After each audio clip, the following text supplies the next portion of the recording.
Baik, bismillahirrahmanirrahim. Assalamualaikum warahmatullahi wabarakatuh. Selamat pagi dan salam sehat selalu. Untuk kesempatan kali ini saya akan memberikan materi kuliah secara daring ya, asinkron, tidak sinkron karena kebetulan ada tugas yang harus saya tunaikan. Dan mohon maaf, biasanya video-video saya selalu menampilkan muka saya gitu ya. Tetapi kesempatan kali ini karena kondisi tidak memungkinkan, sehingga kita akan langsung saja gitu ya. Kita akan membahas pokok bahasan kita yang selanjutnya, yaitu tentang ikatan kovalen polar gitu ya. Kemarin kita sudah menyinggung ikatan baik untuk ikatan tunggal sigma atau ikatan rangkap, yaitu ikatan pi gitu ya. Nah, kali ini kita akan ke ikatan yang kovalen. Karena sudah saya singgung sebelumnya, ikatan itu ada dua, ikatan ionik dan ikatan kovalen. Intinya itu, nanti kovalen ada kovalen murni, ada kovalen koordinasi gitu ya. Baik, di dalam bab ini gitu ya, kita akan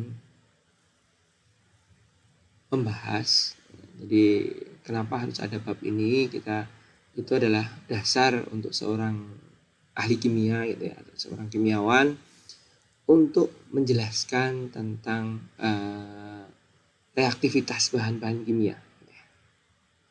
Kemudian memberikan dasar untuk memahami reaksi-reaksi yang spesifik yang akan kita bahas di bab-bab berikutnya ya. Kenapa ada bab tentang ikatan kovalen polar. Baik, kita akan membahas pertama adalah tentang elektronegativitas. Bahwa ikatan kovalen itu kan dasarnya adalah penggunaan bersama pasangan elektron gitu ya. Nah, oke, kita anggap simpel saja gitu ya. Kalau ikatan itu kan ini ya, yang simpel itu kan dua atom gitu ya. Paling sederhana itu ikatan itu dari dua atom gitu ya. Kalau ya dari beberapa atom itu bisa. Nah, ini kita paling sederhana dua atom. Nah, dua atom itu kan memiliki karakter yang sendiri-sendiri gitu ya. Kemarin dari sisi dari sisi elektron valensinya itu bisa beda-beda gitu. Nah, kalau yang sama gitu ya,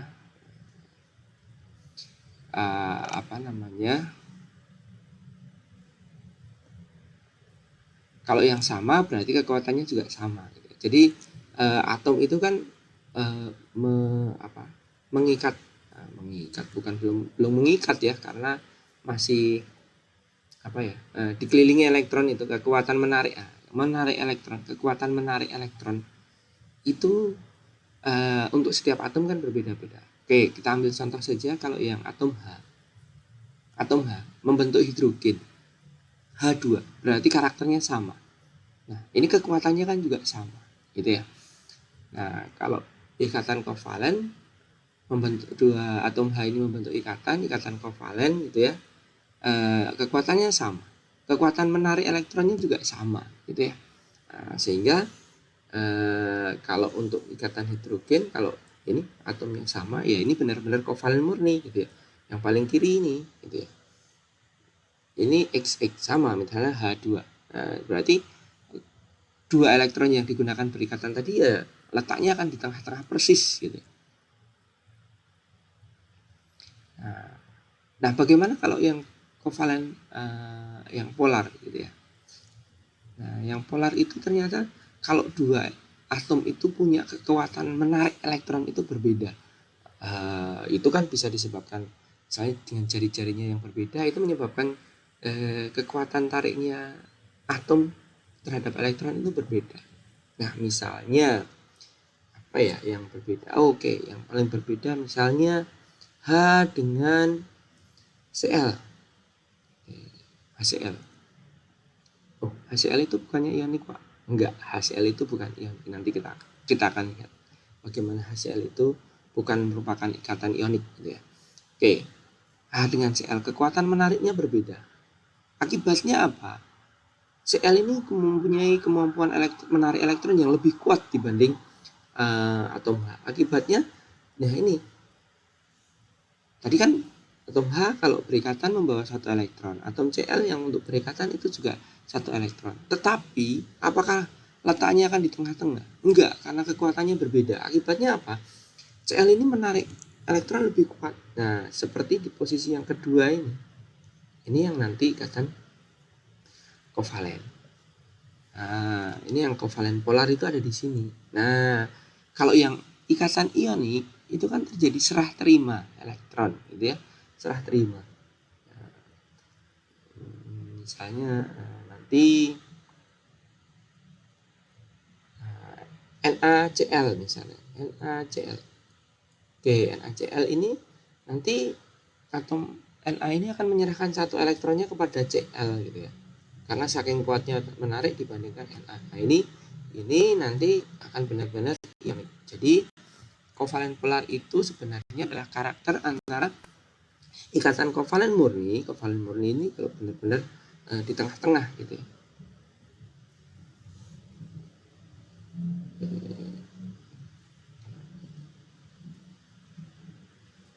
Nah, ya.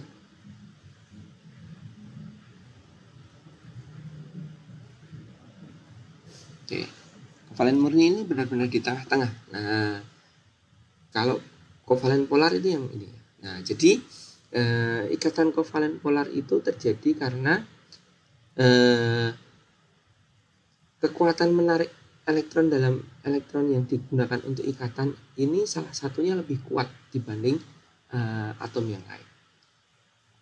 Sehingga distribusi elektronnya itu tidak simetris seperti halnya kovalen ini, yang murni kovalen. Nah, kovalen polar ini akibatnya ini, ada elektronnya itu merapat ke salah satu atom.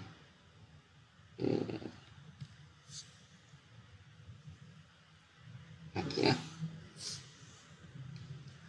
Bagaimana polaritas ikatan dan elektronegativitas? Jadi elektronegativitas itu tadi kan kemampuan suatu atom untuk menarik elektron terhadap elektron yang digunakan untuk berikatan. Ini elektronegativitas. Nah, karena setiap atom itu punya kemampuan yang menarik elektron yang berbeda, perbedaan elektronegativitas ini akan menghasilkan yang namanya polaritas ikatan, gitu ya. Polaritas ikatan. Nah, polaritas ikatan itu ukurannya apa? Gitu. Skalanya apa? Kalau kita mengukur, kalau di kimia dasar itu kan kita mengukur sesuatu itu ada pembandingnya, gitu ya, ada pembandingnya. Nah, kita itu gunakan ini ya, skala arbitrary. Jadi ada pembandingnya. Pembandingnya apa? Jadi ini didasarkan skala arbitrary. Jadi ya pembandingnya atom relatif gitu ya. Relatif terhadap apa? Yang elektron yang paling elektronegatif gitu ya, yang paling kuat menarik elektron itu diberi skala 4. Siapa yang punya di antara di dalam tabel periodik itu? Yang punya adalah atom F. Ini yang paling kuat. Sedangkan yang paling lemah menarik elektron itu cesium. Ini elektronegativitasnya 0,7, skalanya ini. Jadi ini ya, pembandingnya ini. Yang paling kuat 4. Nah, di dalam tabel periodik nanti kita lihat bahwa logam, atom logam di bagian kiri dari tabel periodik itu kemampuan menarik elektronnya itu lemah, memiliki elektronegativitas yang rendah. Sedangkan halogen dan atom-atom non logam yang reaktif yang berada pada sisi kanan tabel periodik itu menarik elektronnya, kemampuan menarik elektronnya itu lebih kuat. dan memiliki elektronegativitas yang lebih kuat. Nah, elektronegativitas itu 2,5. Baik, kita lihat. Nah, ini elektronegativitas. Jadi yang paling kuat itu F ini, paling lemah itu ini. Nah, nggak ada yang tidak ada yang skalanya 0 gitu ya. Yang 0 itu enggak. Kalau kita mengukur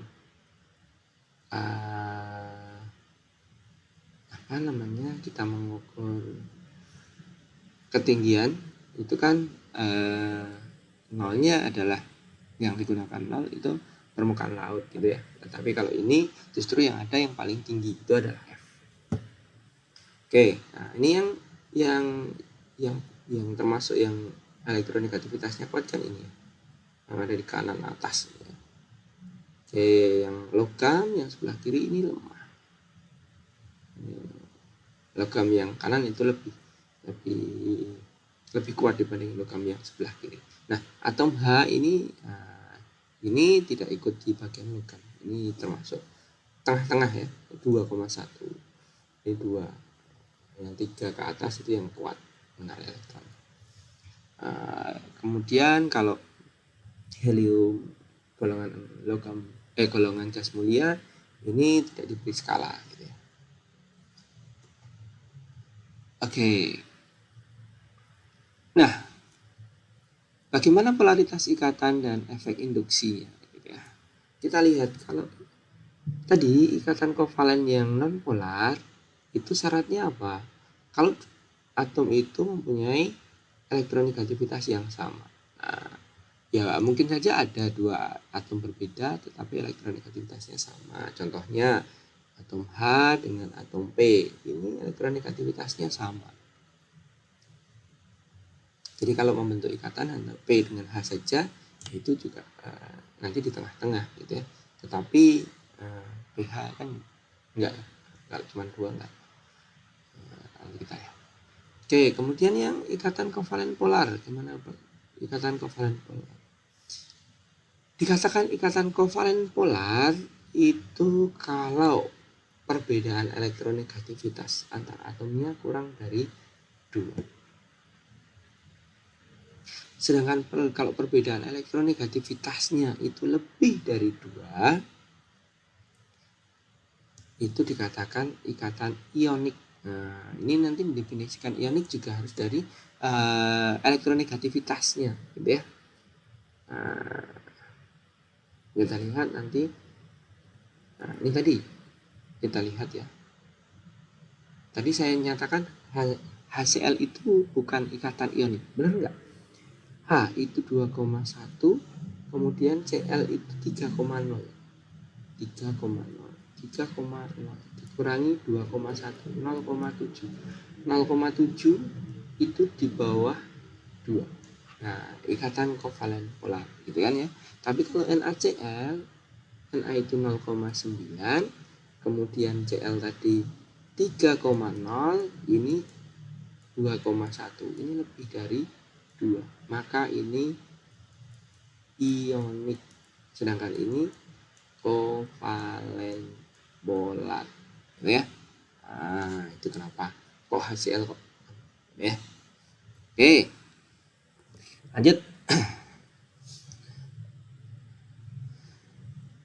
Nah, elektron yang berikatan itu akan mendekati pada atom yang mempunyai elektronegativitas yang lebih tinggi.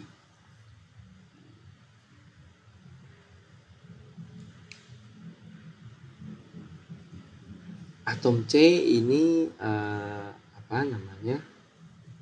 biasanya mempunyai parsial positif gitu ya. Sedangkan atom yang lebih elektronegatif ini biasanya mempunyai muatan parsial negatif. Contohnya tadi kalau HCl ini parsial positifnya ini karena ini 2,1, ini 3,0, ini Parsial negatif. Jadi yang elektronegatifnya tinggi itu lebih ke parsial negatif gitu ya. Efek induksi. Nah, pergeseran elektron di dalam ikatan ini akan mempengaruhi atau dipengaruhi oleh elektronegativitas dari atom-atom terdekat. Maksudnya gimana? Kita lihat gitu ya. Jadi ya pergeserannya nanti akan bergeser elektronegativitasnya. Nah, ini apa ya? Penggambaran elektrostatik potensial gitu ya. Ini bagaimana dihitung muatan itu didistribusikan, menunjukkan bagaimana muatan itu didistribusikan. Nah, kalau menggunakan model ini ya, nanti kalau teman-teman bisa menggambar dengan itu ya, kemarin saya contohkan pakai ChemDraw gitu, ChemSketch. Ini kalau dilihat elektronnya, ini nanti biasanya penggambarannya pakai hyperchem atau apa ini. Nah, ini kalau digambarkan nanti kerapatan elektron, ruang elektron yang ditempati itu ada warnanya. Nah, kalau warnanya merah ini dikatakan kaya dengan elektron. Sedangkan kalau yang biru itu yang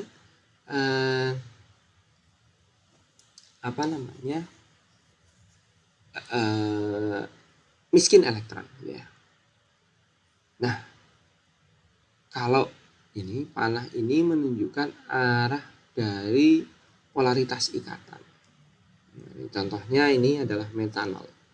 Metanol ini itu elektronegatif ya kan. C itu elektropositif. Sehingga kerapatan elektron dari ikatan ini itu akan ditarik ke O. Apalagi H ini lebih elektropositif gitu ya dibanding C gitu ya. Ini elektropositif. Nah, sehingga ini digambarkan panahnya itu ke sana. Panahnya ke atas gitu ya.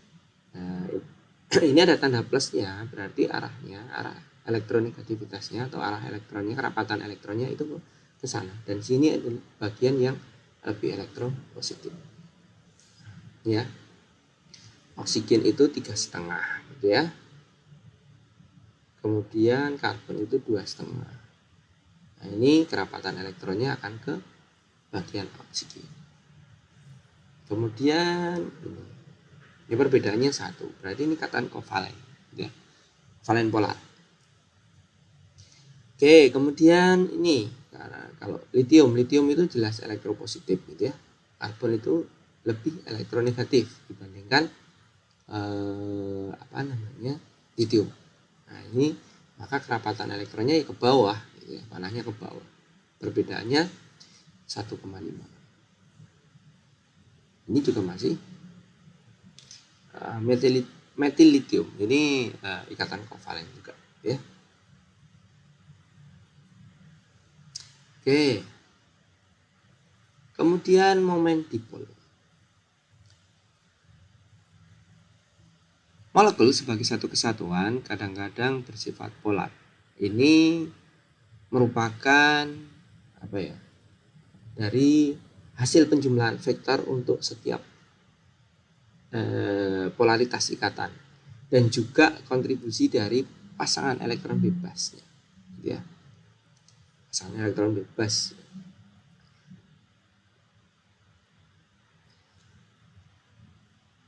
Untuk senyawa-senyawa polar yang kuat gitu ya, senyawa yang sangat polar itu larut di dalam pelarut-pelarut polar seperti hanya air. Sedangkan yang non polar, senyawa non polar itu nanti tidak larut di dalam air. Nah, momen dipol itu adalah polaritas molekul total gitu ya. Didasarkan pada perbedaan ini jumlah ikatan, jumlah muatan. Disimbolkan sebagai mu. Mu itu charge ya. dari suatu molekul, kemudian dikalikan jarak.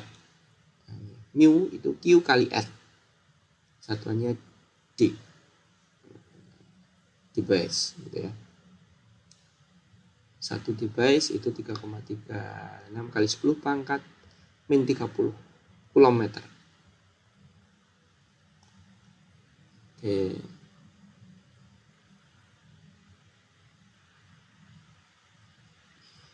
Panjang dari ini, atau kuat ikatan dari panjang apa namanya, untuk ikatan kovalen bond umumnya gitu ya, momen dipolnya itu sekian, 4,80 D.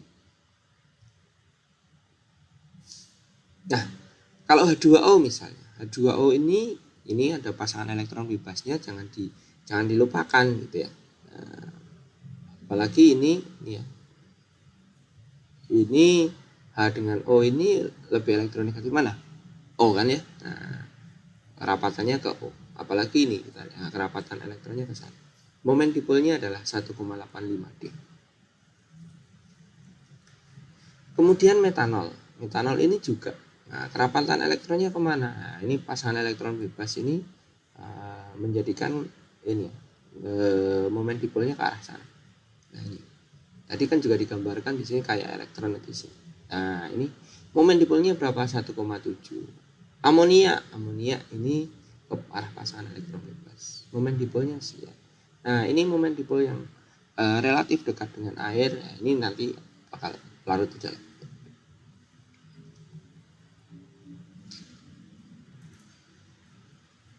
Oke. Ini adalah momen dipol di dalam air dan amonia ya. Beberapa senyawa itu di dalam air dan amonia. Nah, ini elektronegativitas O dan N itu lebih tinggi daripada H. Baik O dan N memiliki pasangan elektron bebas. Yang ini menjadikan orientasi elektronnya dibandingkan dengan ke inti gitu ya. Nah, ini momen dipolnya NaCl ini 9. Kemudian ini metanol ini 2,3. Ini kloroform 1,87, H2O 1,85. Ini metanol 1,7. Ini asam asetat ini 1,7. Ini metanatiol itu 1,52. Kemudian amonia ini 1,47. Kemudian ini metilamin itu 1,3. Kemudian CO2 ini nggak punya momen dipol. Nanti dicek bener nggak momen dipol. CO. Kenapa kok ini nggak punya? CH4 kok nggak punya momen dipol? Karena orientasinya ini ke kanan dan ke kiri itu sama ditarik. Ini simetris. Nah, senyawa yang simetris itu tidak punya momen dipol gitu ya. Kita lihat. Nah, ini ketidakadaan momen dipol. Jadi untuk senyawa-senyawa yang simetris, momen dipol untuk tiap ikatan ini mempunyai arah yang berlawanan. Nah, kalau C dengan O momen dipolnya kan ke sana, gitu ya. Ini C dengan O ini yang ini ke sana. Akibatnya apa? Saling meniadakan, besarnya sama, akibatnya 0. Nah, ini juga ini empat-empatnya ini simetris, saling meniadakan, gitu ya. Ini juga ini ada bidang simetrinya, gitu ya. Ini bidang simetrinya juga bisa di. Ini juga ada bidang simetrinya. Nah, ini momen-momen dipol ini tidak punya arahnya ya, tidak ada momen dipolnya. Ini untuk senyawa-senyawa yang simetris. Nah,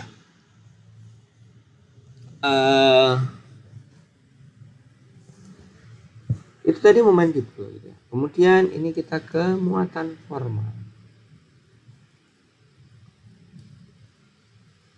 Kadang-kadang Jika diperlukan, kita di gambar itu kita bisa menuliskan muatan formal dari tiap-tiap atomnya di dalam senyawanya. Kita membandingkan dari atom di dalam molekul terhadap struktur elektron valensinya. Nanti kita lihat seperti apa. Jika atom itu memiliki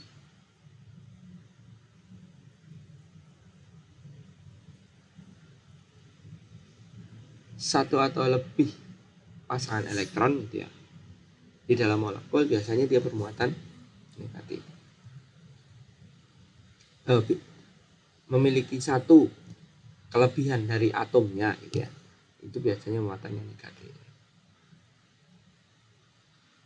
Jika atom ini memiliki elektron yang kurang satu elektron dibanding atom normalnya, itu memiliki muatan positif.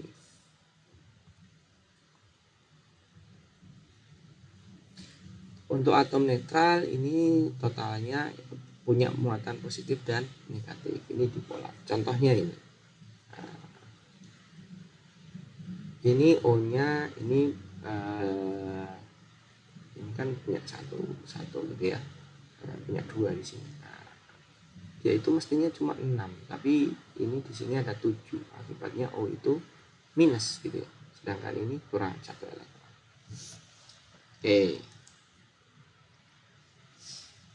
Menghitung muatan formal untuk dimetil sulfoksida. Oke, atom S itu memiliki 6 elektron valensi. Sedangkan di dalam dimetil sulfoksida S-nya itu hanya 5. Ini ya.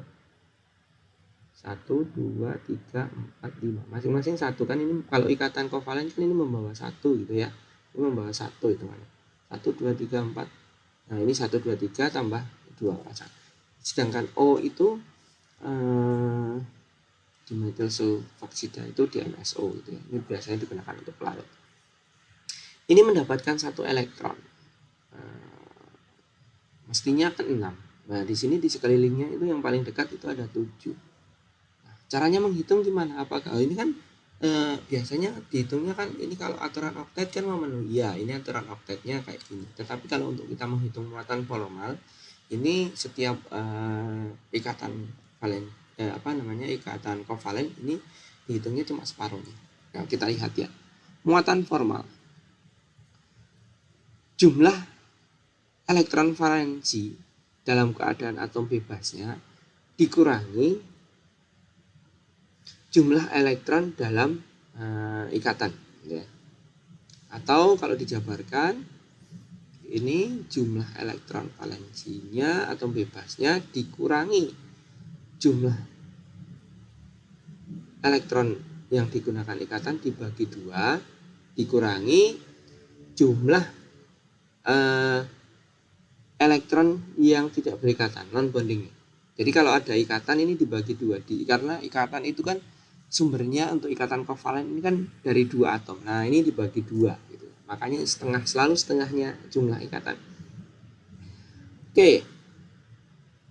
S itu punya 6 elektron valensia. Nah, kemudian di sini jumlah ikatannya berapa? Atau jumlah jumlah elektron yang dipakai ikatan berapa? Ini 2 ya. Perhatikan. Yang dipakai ikatan S dengan C ini 2. Yang dipakai S dengan C yang di sini 2. Totalnya ada berapa? 6. Jumlah elektron ikatan di sekeliling S itu ada 6. Jumlah ikatan jumlah elektron non bondingnya berapa? Ada 2. Tulis. Nah, ini rumusnya. Jumlah elektron valensinya dikurangi setengah jumlah elektron ikatan. 6 dikurangi 6 per 2 dikurangi elektron non bondingnya. Nah, ini plus 1. Untuk oksigen gimana? Saya hapus dulu biar kelihatan.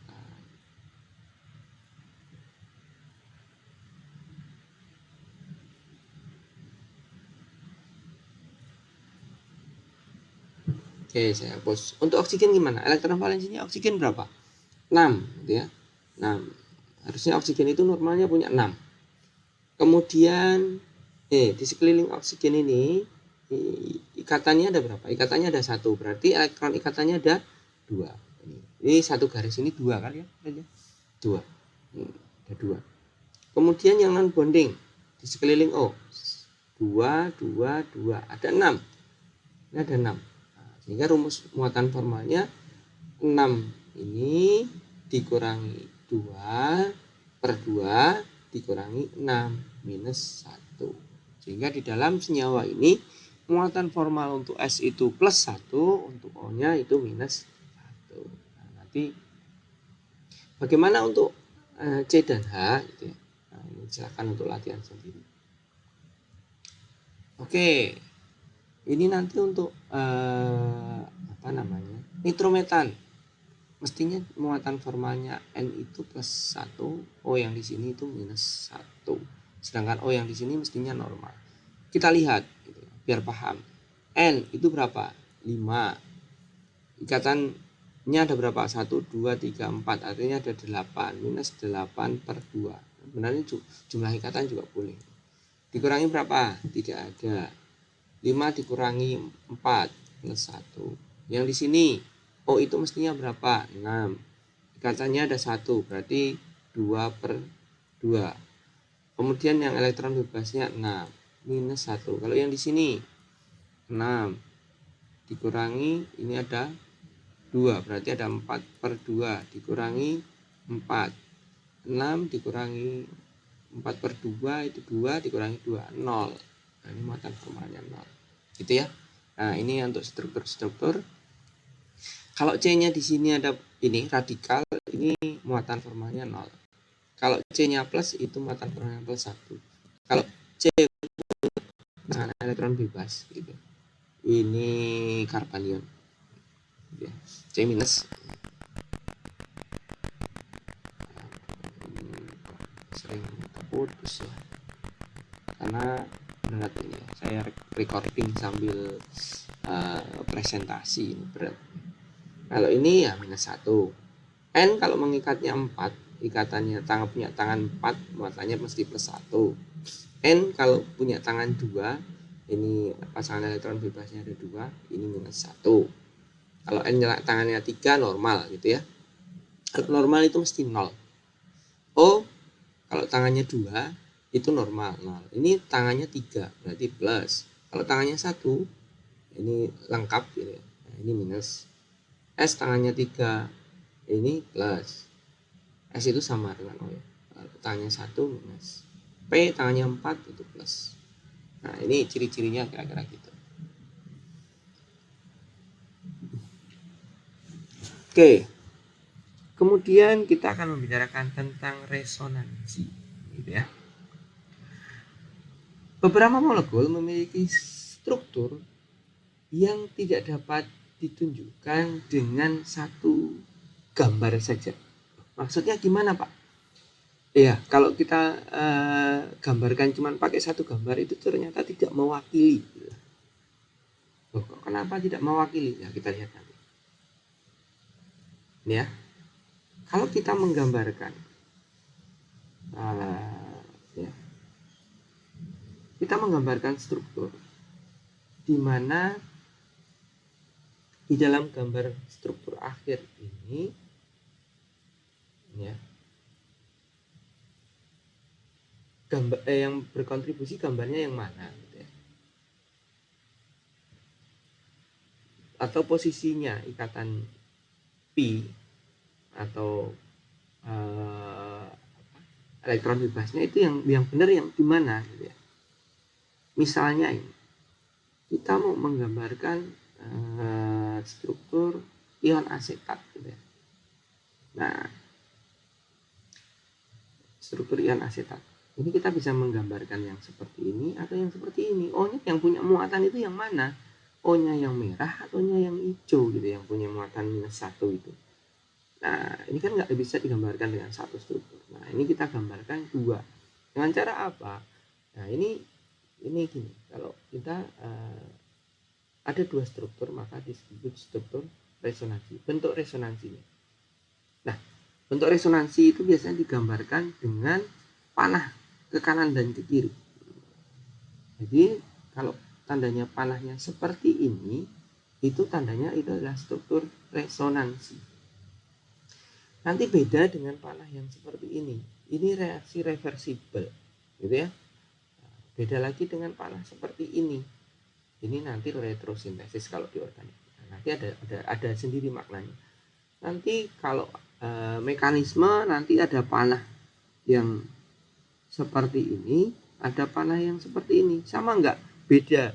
Kalau yang atas ini menggambarkan perpindahan 2 elektron, kalau yang bawah ini 1 elektron. Gitu ya. Itu nanti. Oke. Nah, di sini kita mau menggambarkan. Nah, ini ikatan rangkapnya ternyata kita gambarkan yang di sini. Yang ini kita gambarkan yang di sini. Nah, kan nggak jelas yang mana sebenarnya. Nah, kita gambarkan dua. Maka ini disebut struktur resonansi. Atau muatannya yang mana? Muatannya yang ini atau yang ini? Karena nggak jelas, makanya ada struktur resonansi.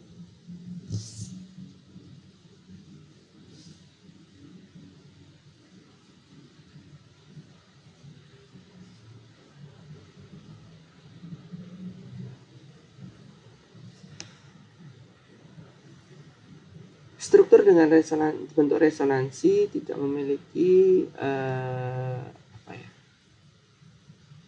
alternatif itu ya. Ini resonansi hibrid dari dua bentuk resonansi. Ini resonansi hibrid. Contohnya benzen memiliki dua bentuk resonansi dengan ini ya, ikatan rangkap yang berselang-seling dengan ikatan tunggal. Ini namanya hibrid ya. Nah, kalau resonansi hibrid ini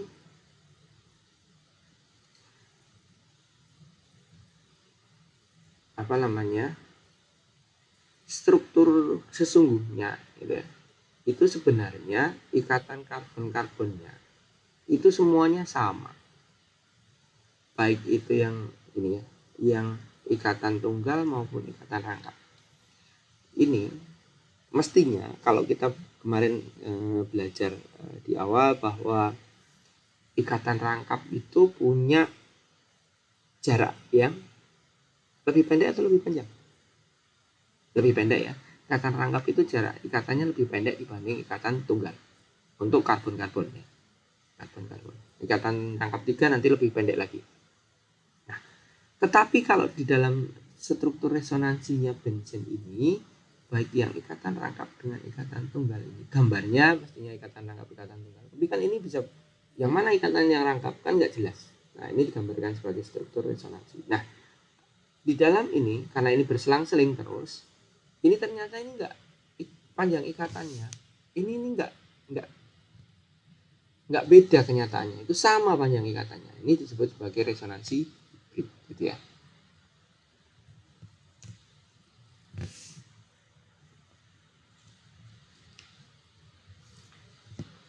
Bentuk resonansi secara individu itu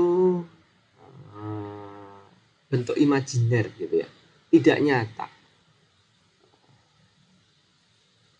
Bentuk resonansi yang seperti ini tadi, ini imajiner. Nah, padahal sesungguhnya untuk struktur nyatanya, untuk yang hibrid, ini hanya dapat diketahui kontribusinya ketika menggambarkan struktur nyatanya ya. Struktur resonansi hanya berbeda penempatan pi atau penempatan non bonding gitu ya. Resonansi.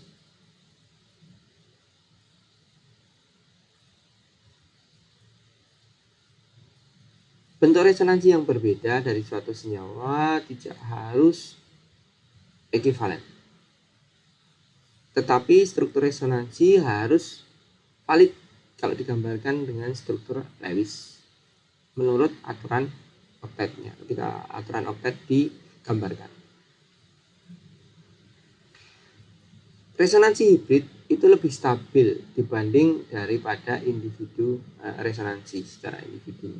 Yang hibrid itu lebih stabil. Makanya benzen itu stabil. Nah, ini ya. Kita akan menggambarkan resonansi. Ini panah bengkok. Panah bengkok tadi yang saya singgung tadi ya. Panah bengkok dalam struktur resonansi.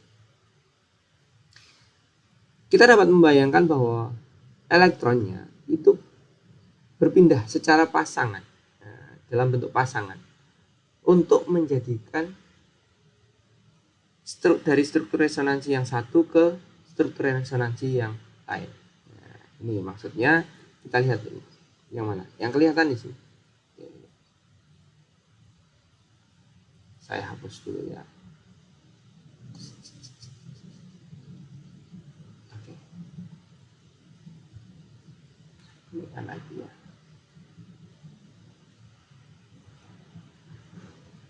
Nah, ini di sini pasangan elektron itu berapa bebas? 6.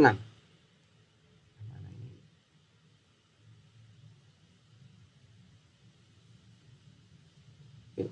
Pasangan elektron bebasnya 6. Mana ini? Kenapa nggak mau?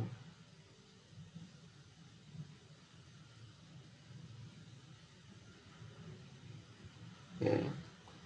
Udah mau. Oke. Waduh.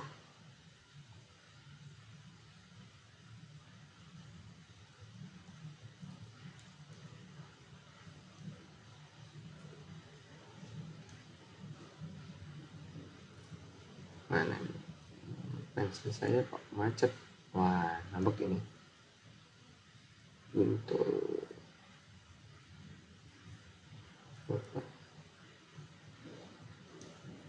ya, saya coba. Mana ini? Coba ya. Nggak mau. Smartphone-nya connected.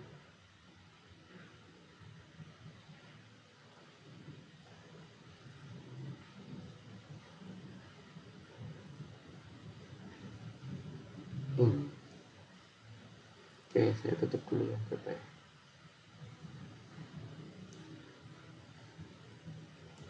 Nah, mau. Oke, di sini itu pasangan elektron bebasnya ada 3. Di sini ada 2. Di sini ikatannya yang atas itu ikatannya ada 2, yang bawah. Nah, sebenarnya struktur resonansi ini adalah perpindahan pasangan elektron bebas, gitu ya. Jadi yang tadinya ini kalau berpindah kemana? Berpindah menjadi pasangan, gitu ya. Ini jadi perikatannya. Di sini yang jadi perikatan. Dan yang sini gimana? Yang sini pindah ke sini, gitu ya. Pindah ya, yang paling dekat lah pindah ke sini, gitu ya. Maksudnya gitu. Sebenarnya kan seperti itu. Nah, biasanya dalam struktur resonansi itu digambarkan. Jadi gini, perpindahan ini ya. Ini kalau ini putus, gitu ya. H plusnya putus karena adanya basa. Ini diambil, H plusnya diambil oleh basa. Ini apa namanya?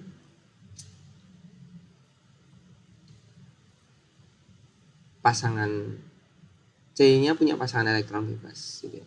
Nah, ini pasangan elektron bebas kan nggak berikatan. Nah, kemudian membentuk ikatan rangkap dengan C. Kalau ini membentuk ikatan rangkap, C itu maksimal punya 4. Di sini sudah ada 1, 2, 3, 4. Ya, terpaksa yang satu ini diputus, gitu ya. Yang atas ini diputus. Diputus ya pindahnya kemana? Oh, itu elektron negatif. Jadi dia akan menarik elektron. Nah, sehingga bentuknya seperti ini. Jadi ini bentuk pasangan elektron resonansi dari ion aseton, gitu ya. Nah, ini yang dikatakan tidak simetris tadi. Kalau yang sebelumnya itu simetris, yang pindah ke O ke O. Ini dari C ke O, pindah ya. Oke, nah ini panah yang di sini, panah lengkung ini punya 2 mata ini, 2 mata panah ini. Ini menggambarkan pasangan elektron itu berpindah dari atom atau ikatan pada ini ekornya panah. Ekornya panah kan yang di sini. Ini ekornya panah. Dari ini panahnya.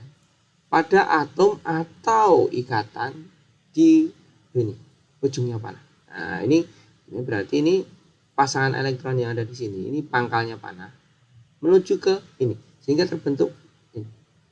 Yang di sini ikatan kan boleh. Jadi boleh ikatan. Boleh pasangan elektron gitu, pindah. Ingat dua ya. Panah seperti ini artinya dua elektron yang berpindah.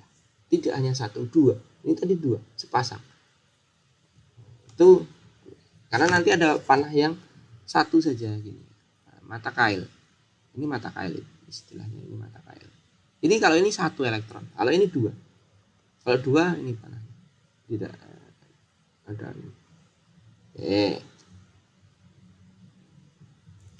Menggambarkan struktur resonansi.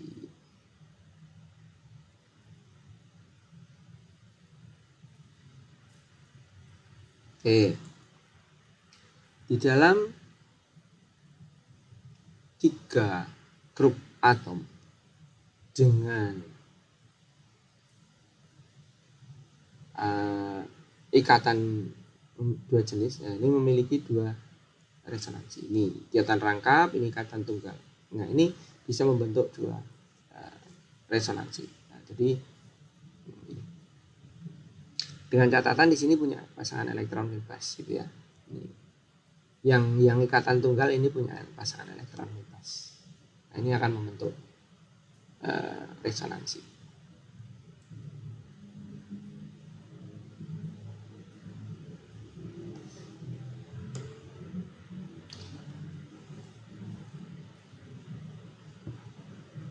Atom yang berbeda di dalam bentuk resonansi. Kadang-kadang bentuk resonansi melibatkan atom yang berbeda, baik jenisnya maupun lokasinya.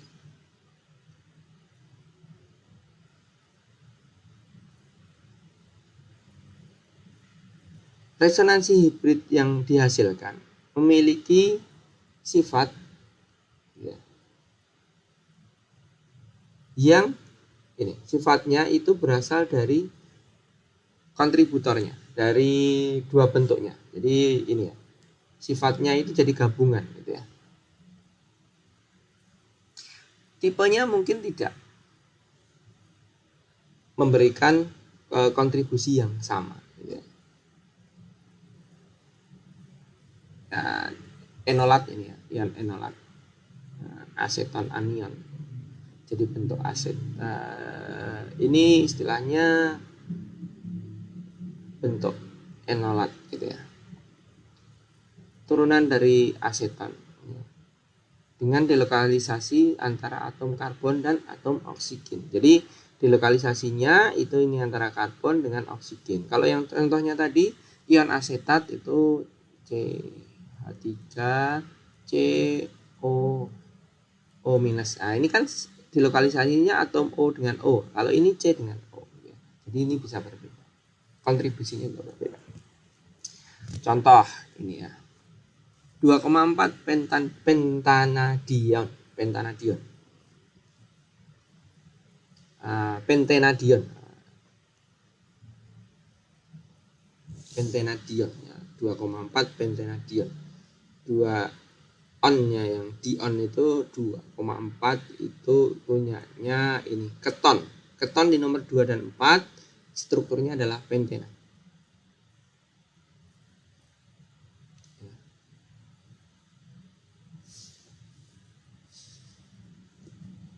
Strukturnya seperti apa gitu ya. Pasangan elektron bebas. Ini muatan formalnya pada atom ini ya, muatan negatifnya itu pada atom yang di tengah. Ini. Dua. Nah, ini bisa berpindah. Pasangan elektronnya kalau berpindah ke sini, ini ya, yang paling kiri. Ini pasangan elektronnya berpindah ke sini. Kalau digambarkan ke kanan boleh nggak? Boleh. Tapi ini yang ini digambarkan ke kiri. Ke kiri. Kalau ini ke kiri, yang ikatan rangkap dengan O ini putus. Nah, akibatnya bentuknya seperti apa? Bentuknya hasilnya adalah seperti yang di kanannya. Ini jadi ikatan rangkap, ini jadi ikatan tunggal. Nah, ini kalau balik gimana?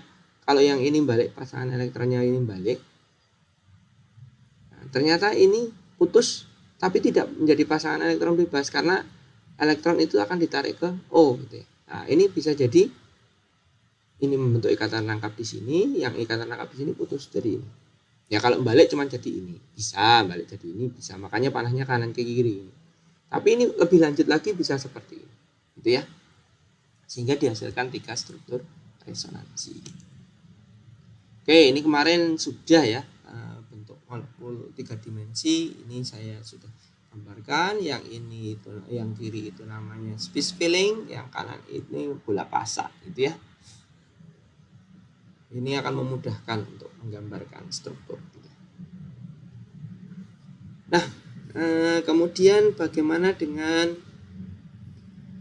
interaksi yang bukan ikatan kovalen? Gitu ya. Ini biasanya interaksi antar molekul, gitu ya, bukan interaksi antar atom, tetapi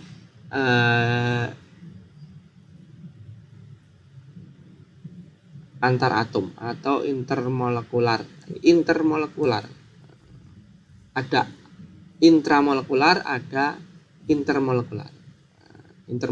Nah, ini tipenya dorongan momen dipol. Kemudian ada dispersi. Kemudian ada ikatan hidrogen. Oke. Ikatan ini ya, dipol-dipol terjadi jika senyawa-senyawa polar menghasilkan ini ya, interaksi elektrostatik di antara dipol tersebut.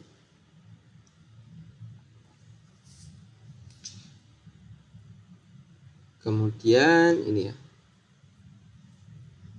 bisa saja ini gaya itu saling tarik menarik ataupun tolak menolak, gitu ya. Tergantung pada orientasi molekulnya. Wah, kalau ini disusun rapi, gitu ya.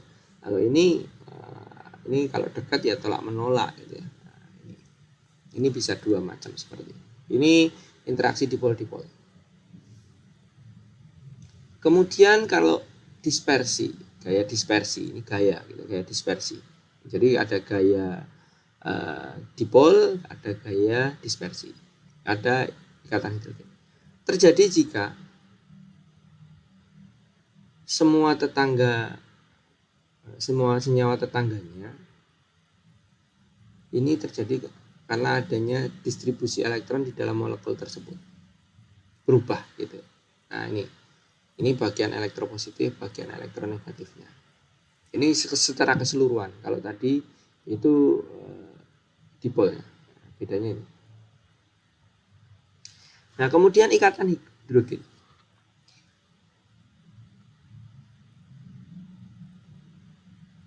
Interaksi non kovalen yang paling penting di dalam senyawa-senyawa biologis itu adalah ikatan hidrogen.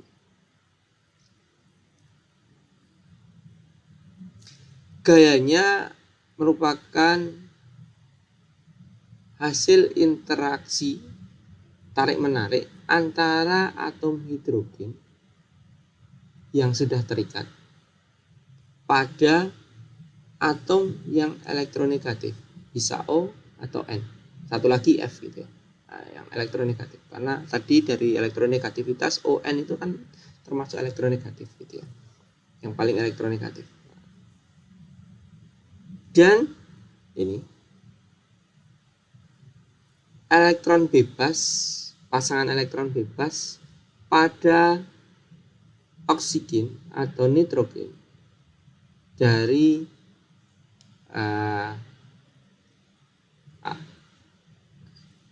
senyawa yang lain, gitu ya. Nah, ini. Intinya itu. Nah, ini ya, atom hidrogen yang sudah terikat pada O atau N. Biasanya kalau di organik ya umumnya ON, F-nya kan enggak. ON ini ditarik. Nah, ini ya. berinteraksi dengan pasangan elektron bebas dari atom O yang lain. Katakan ini. Atau N. Bisa nggak Pak? Yang satu H dari O sudah terikat pada O berinteraksi dengan pasangan elektron bebas dari N? Boleh saja. Oke, mungkin itu yang dapat digambarkan. Ini nanti ini di sini ini hidrogen bondnya dalam DNA strain ini yang akan membentuk alpha helix, gitu ya, yang bisa membentuk alpha helix segala macam itu karena adanya ikatan hidrogen. Gitu ya. Kemudian misalnya alkohol, etanol itu bisa larut di dalam air, salah satunya juga karena ikatan hidrogen antara senyawa alkohol dengan larut air. Catatannya, senyawa organik seringnya memiliki ikatan kovalen polar sebagai hasil dari penggunaan bersama pasangan elektron yang posisinya tidak simetris, yang disebabkan karena perbedaan elektronegativitas dari suatu atom. Polaritas suatu molekul itu diukur dalam sebagai momen dipol. Muatan formal plus atau minus itu di dalam mengindikasikan muatan atom di dalam suatu molekul. Untuk ini, untuk melacak keberadaan elektron di sekeliling atom.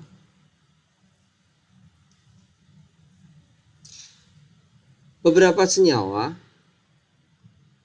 dapat menghasilkan ini ya, dapat digambarkan sebagai resonansi hibrid dari dua atau lebih bentuk resonansi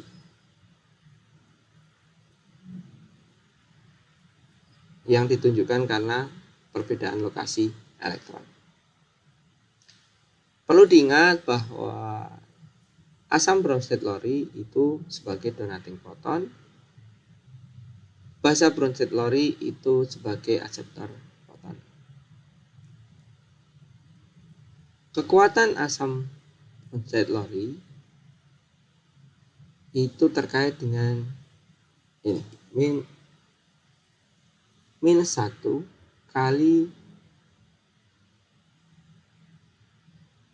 bentuk lognya dari konstanta asam pKa.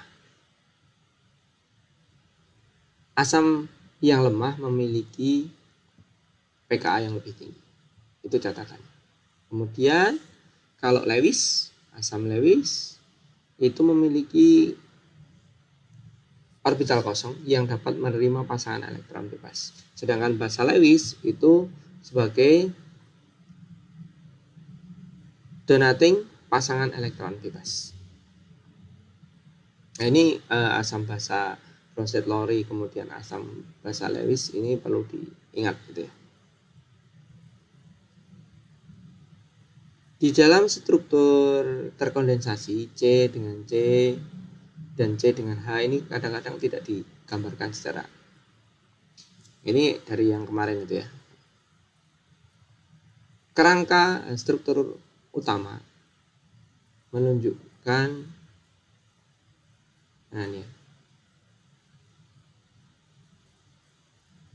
menunjukkan ikatan, tetapi untuk C atau H